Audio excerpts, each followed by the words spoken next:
네, 안녕하십니까. 신현진의 신경안과. 오늘은 조금 재밌는 주제를 갖고 나와봤습니다.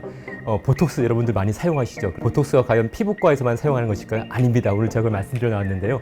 신경안과에서도 보톡스를 사용할 수 있습니다. 그렇다면 언제, 어떻게 사용될지 한번 말씀을 드리겠습니다.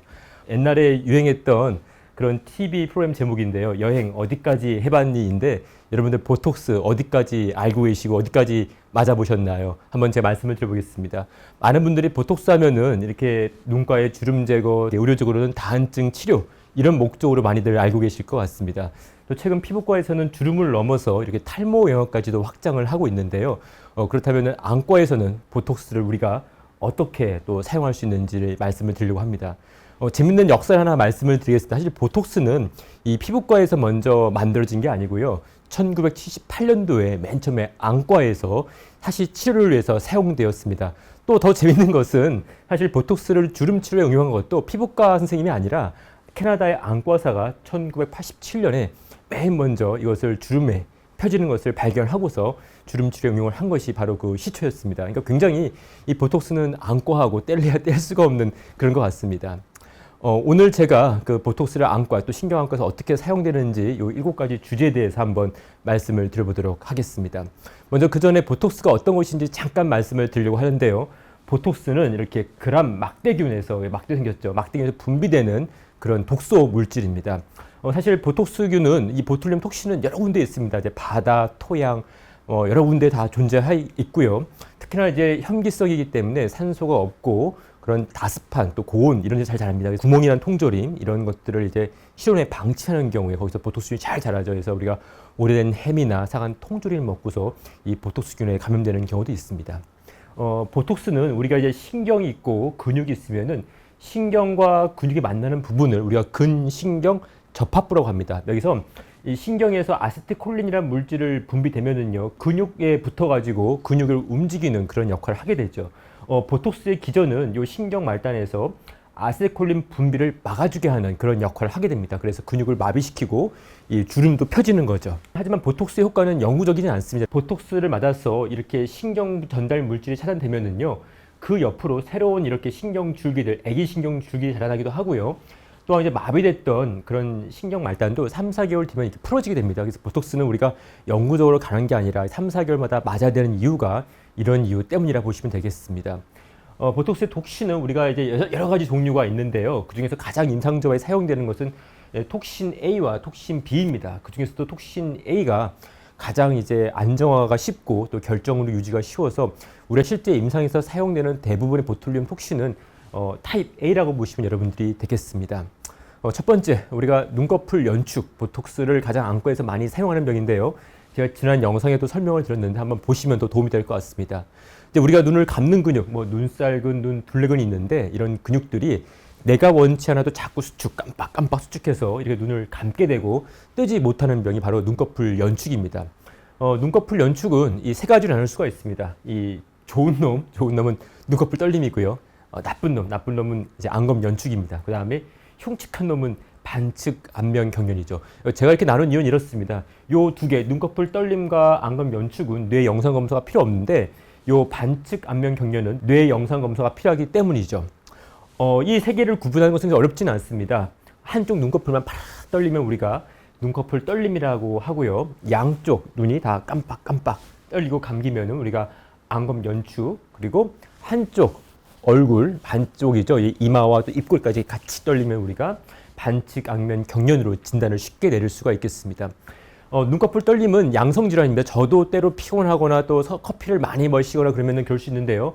눈꺼풀이 파르르 떨리고 대개는 시간이 한 이제 2, 3주 지나고 푹 휴식을 취하면 좋아집니다. 하지만은 어떤 분들은 반복적이고 오래가는 분들도 있습니다. 휴식을 취해도 좋아지지 않을 수도 있고요.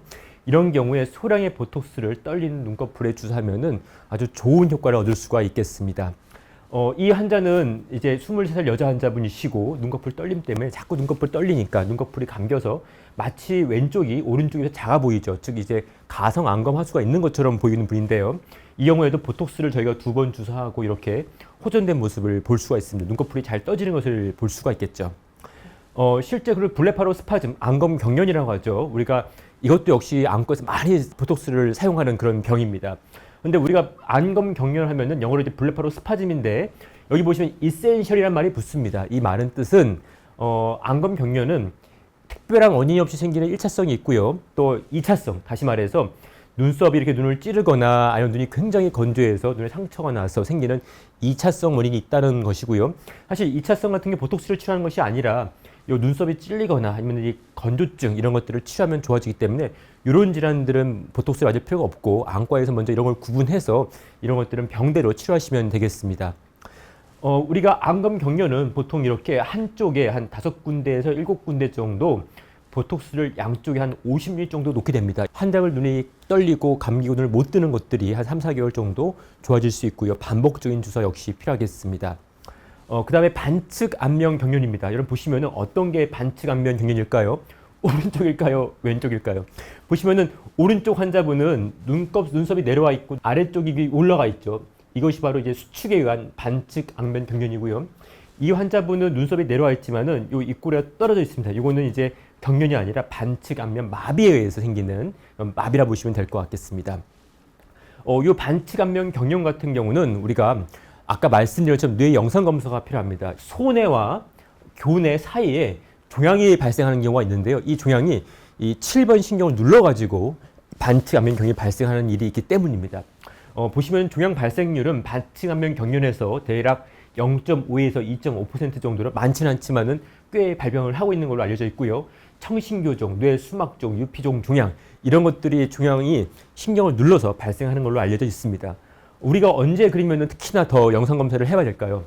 안면 마비가 동반된 경우, 또 청각 이상이 있는 경우, 또 젊은 나이에서 발생한 경우 이런 경우에는 우리가 영상 검사를 같이 해서 이런 종양 유무를 확인을 해야겠습니다. 그 밖에도 우리가 반측 안면 경련은 보톡스 말고도 수술로서 치료할 수 있는데 신경 감압술입니다.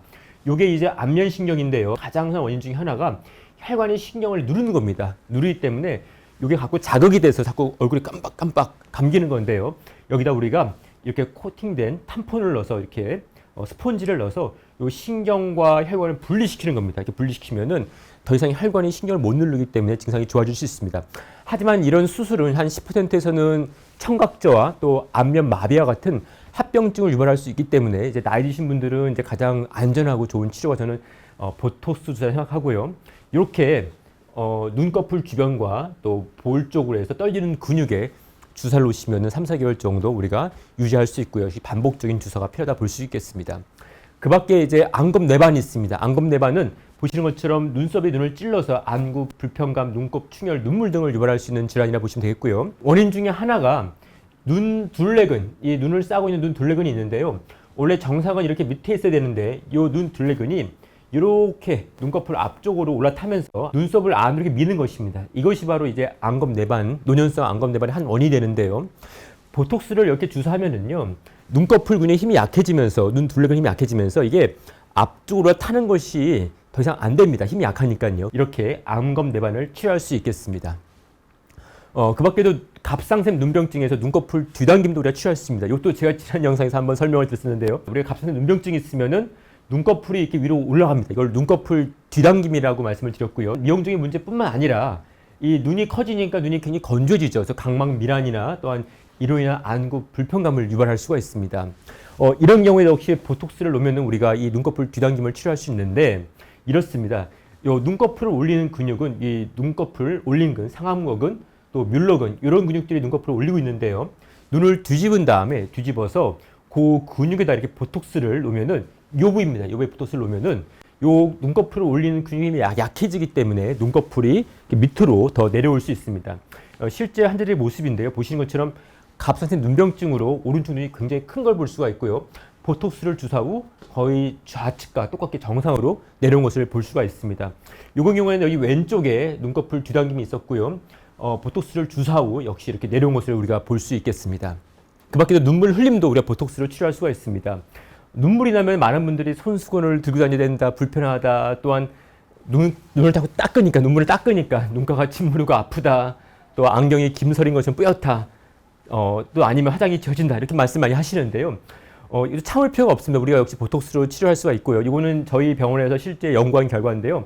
보시는 것처럼 30명을 대상으로 해서 이렇게 보톡스를 피부와 또 결막을 통해 주사했을 때 두 군 모두에서 한 6개월 정도 이렇게 눈물 흘림 효과가 안정적으로 좋아진 것을 저희가 확인을 했습니다.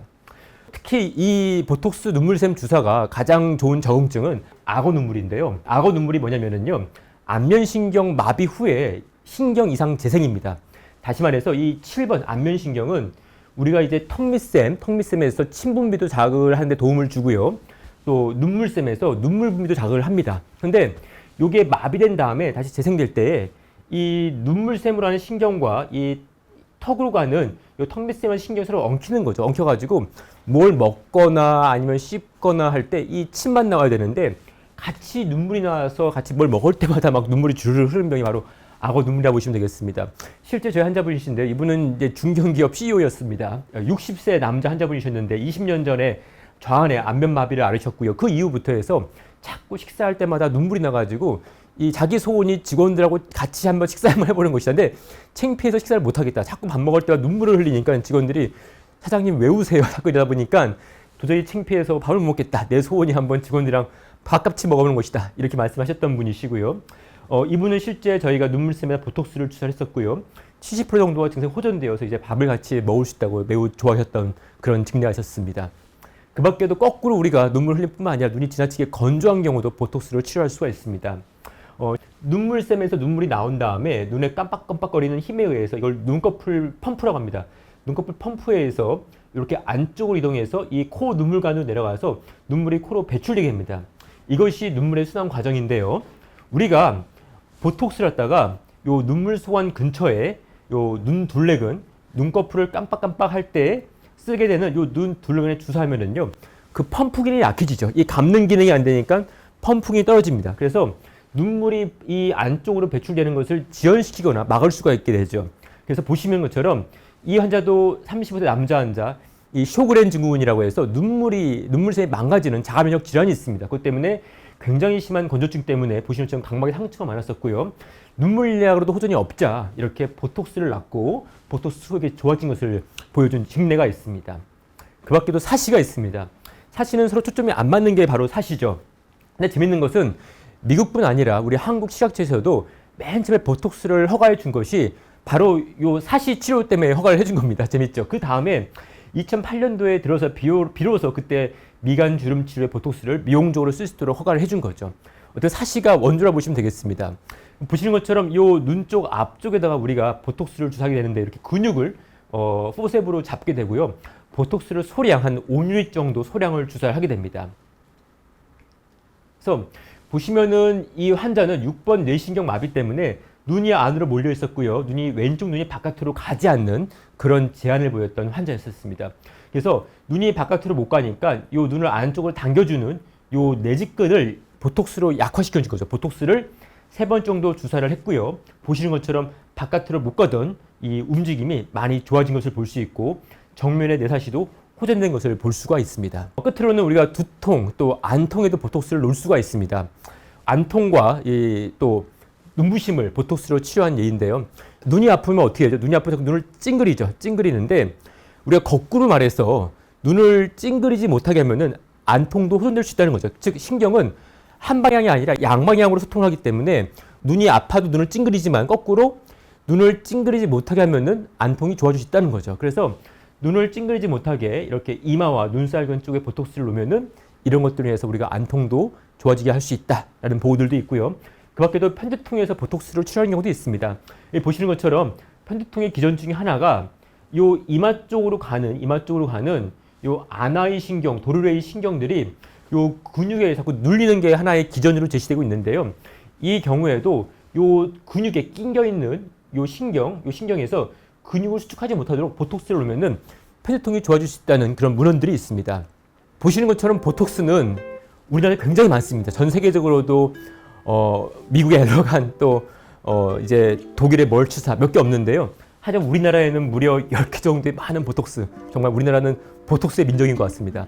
하지만 안타까운 것은 이제 우리나라의 보톡스의 사용은 대부분 아직까지는 이 미용적인 측면에 좀 국한되어 있는 것 같고요. 실제 미국만 보더라도 미용과 또 의료적 목적의 보톡스가 거의 1대1로 쓰이는 것을 볼 수가 있습니다. 그래서 앞으로도 계속 우리나라에서 보톡스의 의료 쪽으로 시장은 계속 성장할 수 있을 거라고 믿고 있고, 또 많은 환자들이 보톡스로 수술하지 못하거나 아니면 수술을 원치 않는 경우에는 보톡스 치료로 비수술적인 방법으로도 질병을 이기는 데 도움을 받을 수 있을 거라고 저는 생각하고 있습니다.